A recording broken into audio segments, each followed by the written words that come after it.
Across ancient myths, spiritual teachings, and hidden traditions, there is a mysterious idea that appears again and again: the existence of a crossing point, a rare psychological and spiritual moment where a person begins seeing beyond the identity they once believed was real. Not fully connected to the past anymore, but not yet comfortable inside the future that's calling them forward. This day carries the energy of that threshold. It doesn't feel dramatic on the surface. It feels subtle, strange, almost unreal, like reality itself is quietly revealing something hidden underneath it. In old mystical stories, this is the stage where the traveler reaches the mirror between worlds, a symbolic gate where illusions begin dissolving and deeper truths become impossible to ignore. The routines, emotions, and identities that once felt stable start losing their emotional weight, while an unknown version of the self slowly begins to emerge. That's why this energy feels so unusual. It's not simply transformation, it's revelation. The moment you realize your old self can no longer follow you into the life your soul is trying to reach.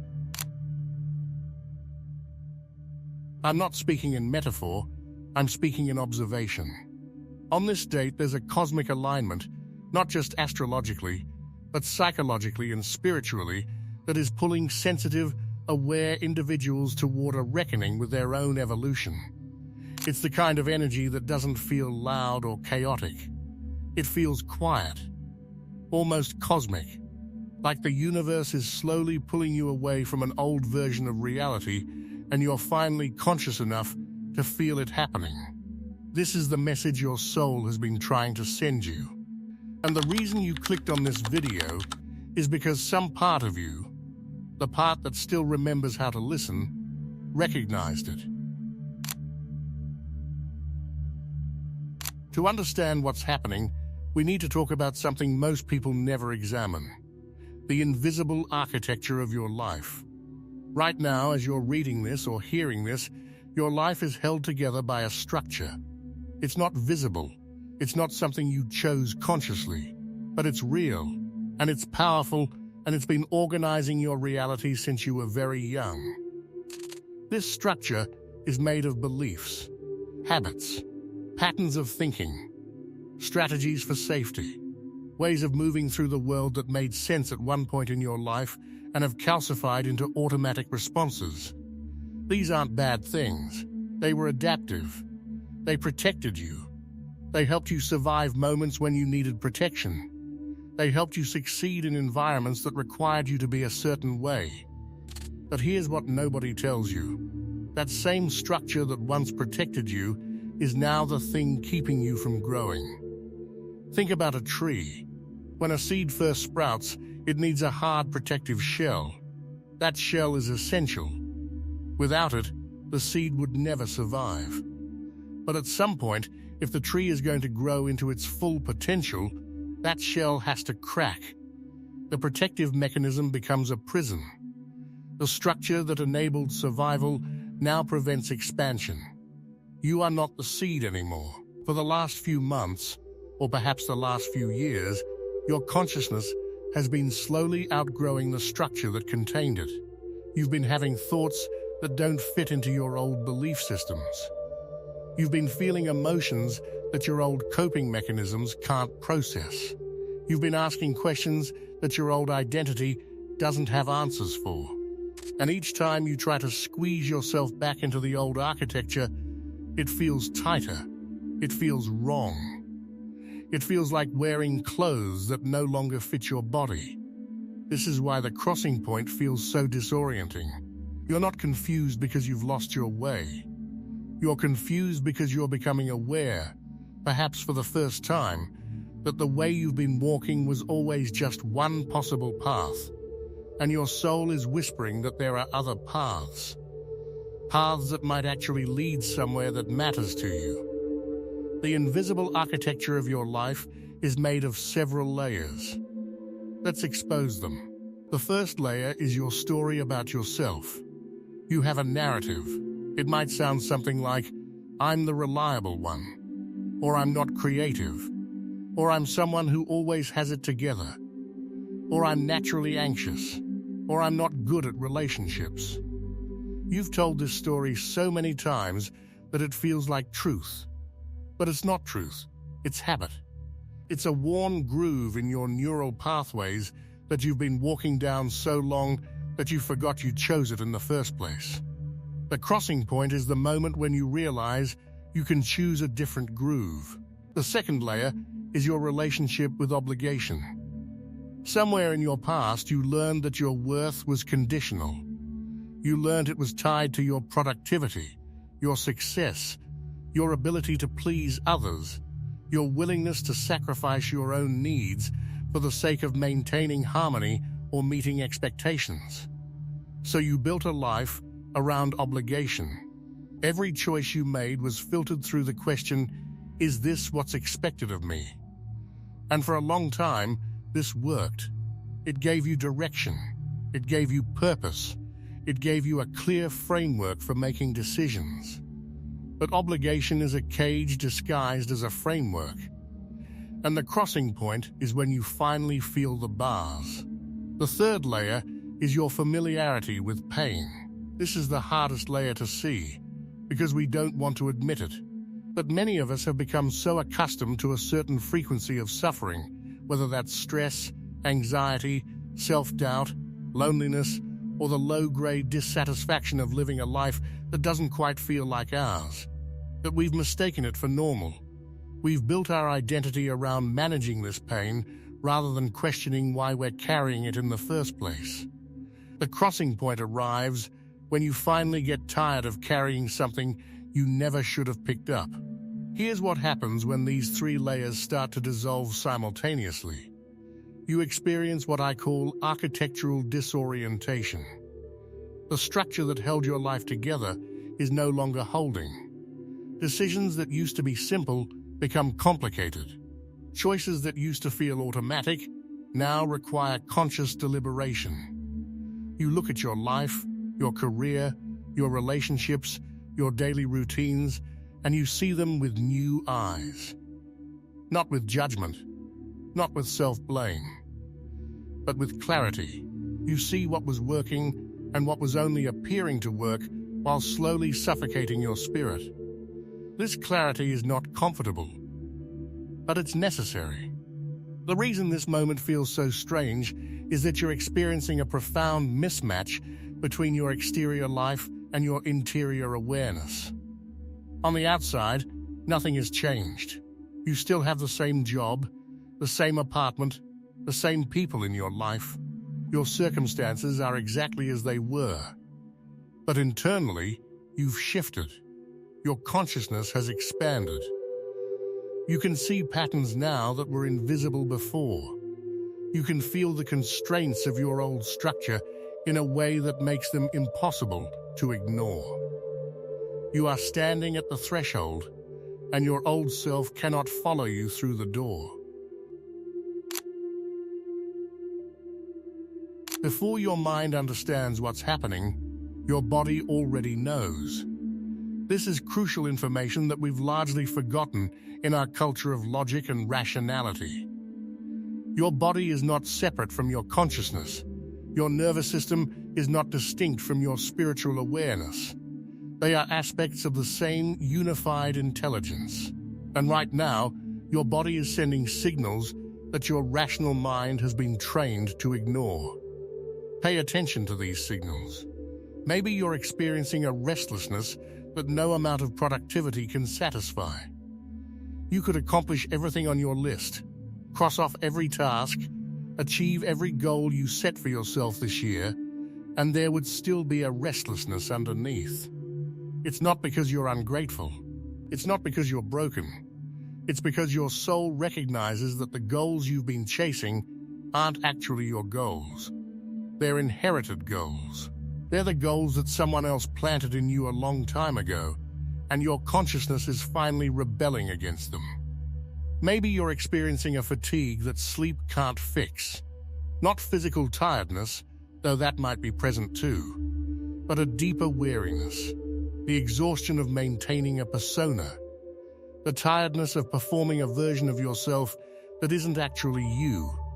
The depletion that comes from using your energy to be someone you're not, to want things you don't actually want, to live a life that fits someone else's blueprint but not your own soul's intention. Maybe you're experiencing a profound loneliness even when you're surrounded by people. You could be in a room full of loved ones, and there's still this undertone of isolation, of being unseen, of living inside a glass box where people can perceive your outline but can't actually touch the real you.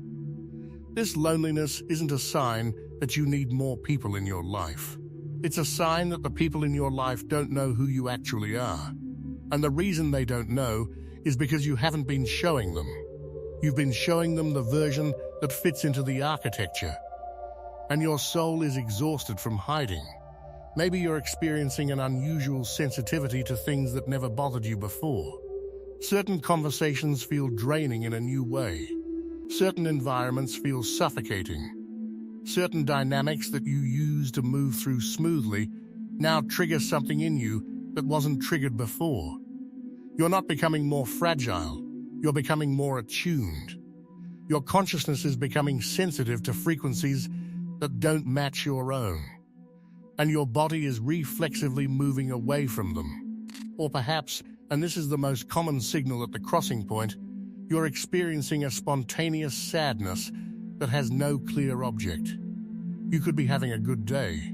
Everything could be fine. But there's this undercurrent of grief. And if you listen to it carefully, you realize what you're grieving. You're grieving the loss of your old self. Even though your old self was causing you pain, it was also familiar. It was safe in the way that anything familiar feels safe, even if it's not actually protective. And some part of you is mourning the death of that identity, even as another part of you is desperately calling for rebirth. All of these signals are the same message translated into different languages. Your body is telling you something in here no longer matches something out there. And we can't sustain this mismatch anymore. This is not a malfunction. This is an intelligence. In ancient spiritual traditions, they understood that the body carries wisdom that the thinking mind cannot access. The body remembers. The body knows. The body can feel the difference between aligned action and misaligned action in ways that your rational mind hasn't been trained to recognize. When you're doing something that's true to your authentic nature, your nervous system settles into a frequency of ease. When you're doing something that's false, that's borrowed, that belongs to someone else's life, your nervous system creates tension. It creates resistance. It creates these signals we've been calling symptoms or problems. But they're not problems. They're feedback. The crossing point is the moment when the feedback becomes too loud to ignore. And here's what makes this moment in May 2026 specifically potent.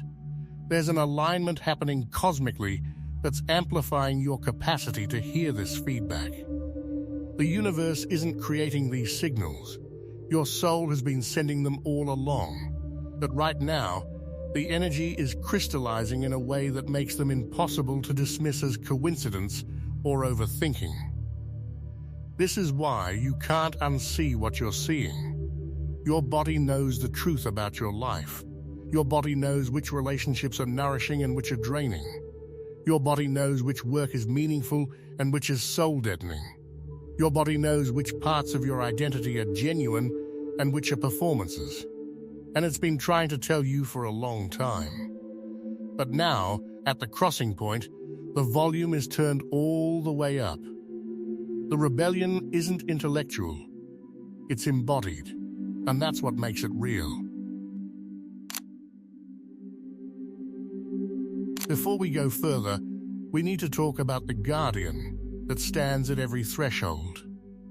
In mythology, in stories, in the actual structure of human psychology, there's always a guardian at the gate. The guardian isn't there to welcome you through.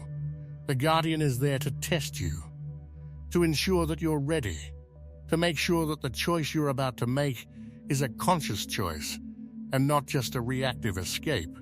This guardian takes many forms, but at the crossing point, it usually appears as fear.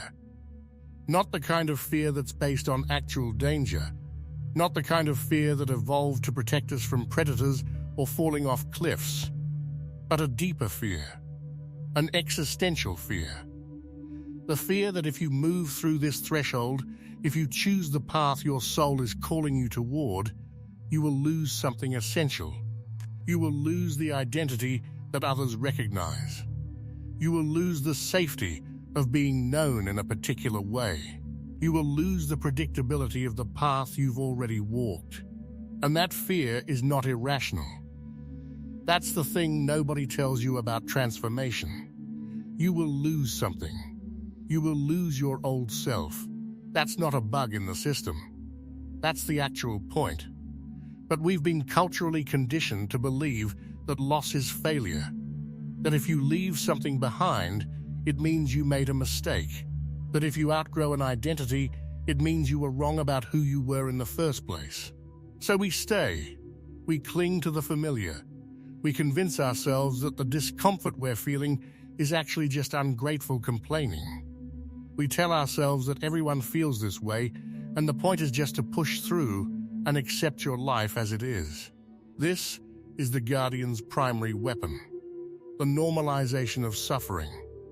The Guardian stands at the threshold and says, this discomfort you're feeling, everyone feels it. This dissatisfaction, that's just being an adult. This sense that your life doesn't quite fit, that's just the human condition. You're not supposed to be happy or fulfilled or aligned with your own truth. You're supposed to be responsible. You're supposed to accept reality. You're supposed to grow up. And if you believe the Guardian, you turn around. You go back. You reinforce the old architecture. You convince yourself that the signals your body is sending are actually just complaints. And the mature response is to silence them. But something in you knows this isn't true. The crossing point is dangerous precisely because the Guardian is so convincing. The Guardian doesn't appear as an external force. It appears as your own doubt. It appears as your own voice saying, who do you think you are to want something different? Who do you think you are to change? What makes you think you deserve a life that actually feels good? These questions are the Guardian's riddle. And the crossing point is the moment when you have to answer them. The answer is not a logical argument. You can't think your way past the Guardian. That's what most people try to do. They gather evidence. They make rational cases for why their dissatisfaction is justified. They build arguments for why they deserve happiness. And the Guardian just absorbs all of it and spits it back as doubt. The way to pass the Guardian is through a different kind of knowing. It's not intellectual. It's not something you can convince yourself of through logic. It's something you have to feel. It's the recognition that your life, the only one you're going to get, is too precious to spend living as a version of yourself that you don't actually believe in. It's the understanding that you came into this world as a specific, particular, unrepeatable expression of consciousness. And that expression has something to offer, something that only you can offer. And if you spend your whole life performing a different expression, the world never gets to receive what you came here to give. This is the only argument that the Guardian cannot defeat. Because it's not an argument, it's a surrender. It's the release of the need to justify your own existence. It's the recognition that you don't need permission to be yourself. You don't need to earn the right to live a life that aligns with your own truth. The Guardian stands there, and you look it in the eye, and you step forward anyway. This is the crossing point. Not the moment where you figure out where you're going. Not the moment where you have all the answers. But the moment where you decide that the questions matter more than the comfort of not asking them. At this threshold in May 2026, the Guardian is particularly active because the stakes are particularly high. This isn't just about changing a job or a relationship. This is about changing your fundamental orientation toward your own life. This is about reclaiming the authority to decide who you are and what matters to you. And that reclamation threatens every structure that's been built on the assumption that you don't have that authority. The pressure you're feeling right now is the guardian testing your resolve. Don't mistake it for a sign to turn back. It's a sign that something real is about to happen.